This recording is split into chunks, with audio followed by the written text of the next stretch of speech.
remarkable things about the original Left 4 Dead is that for a game that doesn't really stop down for any storytelling, there were 4 very distinct, well-drawn-out characters that have become very memorable to many, many people out there.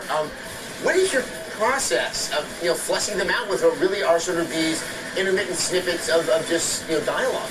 One of the things we kind of do is try to immerse ourselves in that character, and we'll do one character at a time, and so it's watching movies they might watch, listening to music they might listen to, and it's just really getting into that character for a certain period of time, finishing that character, and then moving on to the next. Ask me a question. I dare you.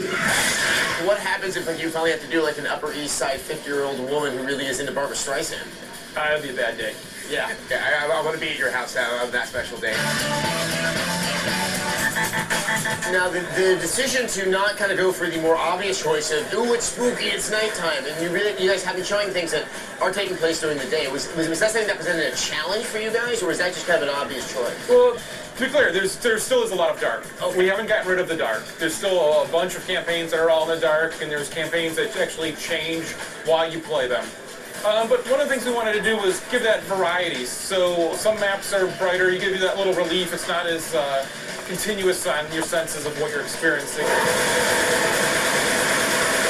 In terms of the director, you guys have made some rather significant additions to that to really sort of have it direct more during the experience. What are some of the things that can be very apparent to the player? So there's some sections of the maps that actually will reconfigure themselves based on the director. So it'll be different every time you play through it, and it's the director looking at how well you're doing. It also just has a larger amount of creatures to throw at you.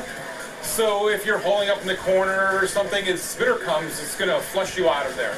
And so just having that wider variety of creatures to send at you really mixes up what the director can do with you.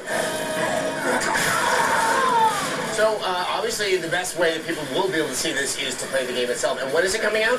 It's coming out November 17th on 360 and PC, and we'll have a demo out beforehand. And we're also traveling around, like we'll be at PAX, and a couple other things this fall we'll announce as they come up.